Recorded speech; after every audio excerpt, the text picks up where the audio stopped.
পরাজিত শক্তি বলে সেই পরাজিত শক্তির সাথে আপনার সাথে তো এক মঞ্চে বক্তৃতা করেছি, তখন সেই কথাটা বললেন কেন? তখন বললেন, তখন আপনি কেন মাইকে ঘোষণা দিলেন না জামাত ইসলামী পরাজিত শক্তি, তাকে স্টেজ থেকে বের করে দাও? না না, কেন বললেন না? তখন আপনি সেই স্টেজ থেকে আমাকে বের করে দিলেন না কেন?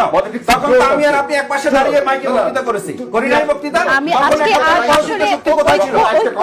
৭১-এর পরাজিত শক্তি কোথায় ছিল তখন? তোমরা তো অল টাইম পরাজিত শক্তি। এই সাহসী কথাটা তখন বলতে পারলেন না? অবশ্যই তখন বলছি না, বলেন না, অসম্ভব। তখনই বলছি অসম্ভব বলতে পারেন না, তাহলে এক স্টেজে কেন সময় একেবারে শেষ। অসুবিধা বলতে আপনারা করবেন, সময় যখন একেবারে আপনাদের সাথে শেষ। থাকি তখন আমরা সঙ্গী, আর যখন চলে যাই তখন আমরা জঙ্গি। এই সমস্ত স্লোগান এখন আর খাবে না এগুলো। হেলাল ভাই এই রাজনীতি থেকে বের হয়ে আসেন। আচ্ছা, আমি একটু আশঙ্কা আপনার কাছে জানতে চাই যে শুধু তো এই সমস্ত আওয়ামী লীগ পুরাতন নিষিদ্ধ, জামানোরা শুনবে না। আওয়ামী লীগ নিষিদ্ধ এই কারণে হবে কিন্তু আওয়ামী কিনা? লীগ পালাইছে, আমার কাছে একটা জিনিস এই কারণে আওয়ামী লীগ পালাইছে। এই সমস্ত কথা বললেন না, তোমাদের এই সব কারণে আওয়ামী লীগ পালাইছে। আপনি যদি এই একই কথা বলার কারণে পালাইছে। আপনি যদি আমাদেরকে আবার ওই একই কথা বলেন পুরাতন, তাহলে কিন্তু একই পরিণতি আমাদেরকে ভোগ করতে হবে। আমরা যদি এটা জন্য প্রস্তুত থাকেন, এটার জন্য প্রস্তুত থাকেন।